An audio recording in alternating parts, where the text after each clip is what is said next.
Salam, selamat pagi keluarga IBC. Kita bertemu kembali di dalam renungan pagi Umpun Surgawi.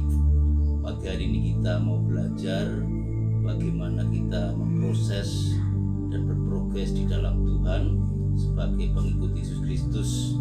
Oleh karena itu, sebagai orang-orang percaya Yesus Kristus, kita akan belajar di dalam Matius 16 ayat 24 sampai 26, syarat mengikuti Yesus Kristus dan pemberitahuan akan penderitaan Yesus Kristus. Kita akan maju di dalam Tuhan. Namun sebelumnya kita akan berdoa terlebih dahulu. Terima kasih Tuhan Yesus Kristus untuk anugerah keselamatan yang Tuhan berikan dengan begitu luar biasanya di kayu salib.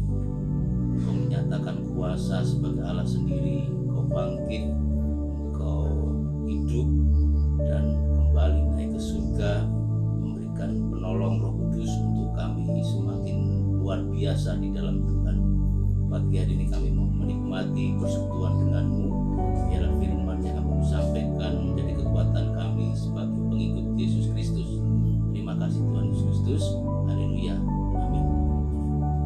Matius 16 ayat 24 sampai 26 berkata, lalu Yesus berkata kepada murid-muridnya, setiap orang yang mau mengikut aku, ia harus menyangkal dirinya, memikul salibnya dan mengikut aku. Karena barang siapa mau menyelamatkan nyawanya, ia akan kehilangan nyawanya. Tetapi barang siapa kehilangan nyawanya karena aku, ia akan memperolehnya. Apa gunanya seorang memperoleh seluruh dunia tetapi kehilangan nyawanya? Dan apakah yang dapat diberikannya sebagai ganti nyawanya?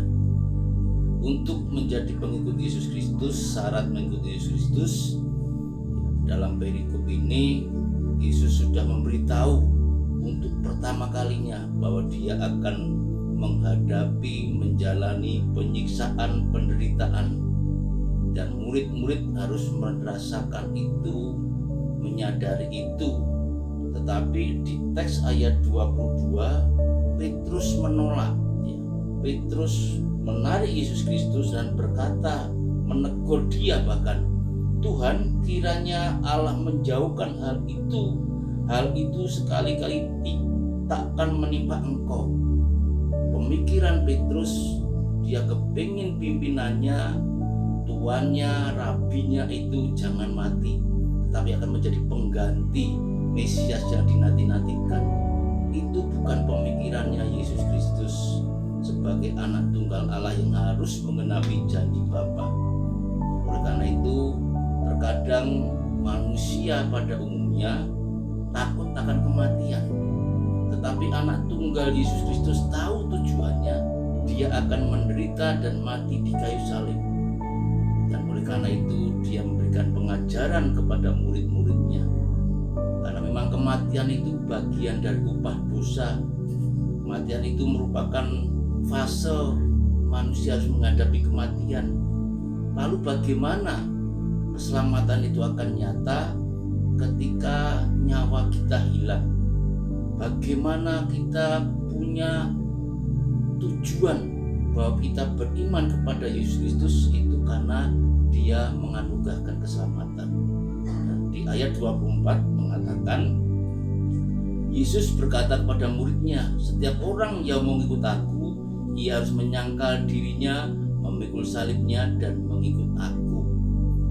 Ketika kita sudah dipilih mengikut Yesus Kristus, salib yang merupakan kehinaan, salib yang melambangkan dosa kita, salib yang melambangkan keakuan kita, itu harus kita pikul sebagai bentuk kesadaran kita mau mengikuti Yesus yang luar biasa, Allah yang kudus, Allah yang jadi manusia, Allah yang mau merasakan kematian untuk penebusan.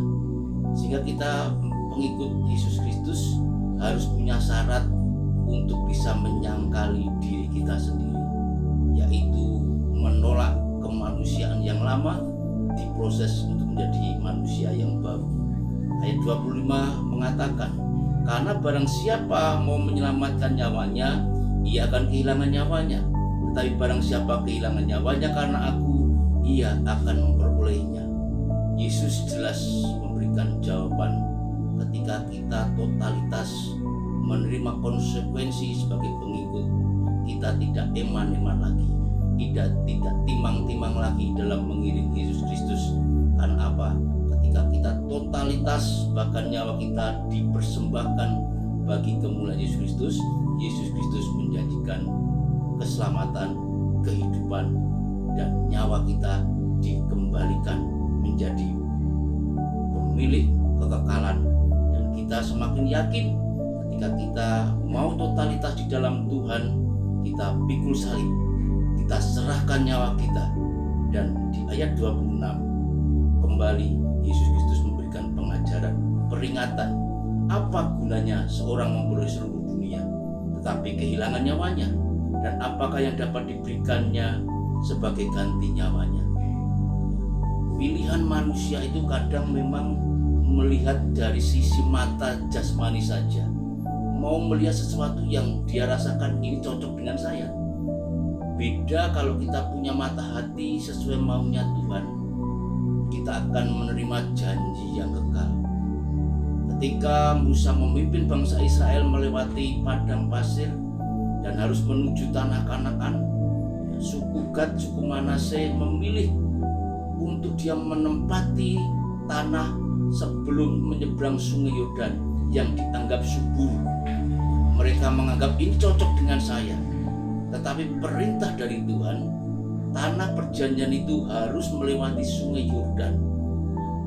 Dan ketika Yosua memberikan penjelasan, Yosua boleh mengiyakan suku Gad, suku Manase, tetapi harus melewati sungai Yordan dulu, harus menjadi prajurit pahlawan memenangkan tanah yang dijanjikan, sehingga dia harus merasakan maunya Tuhan, bukan maunya sendiri.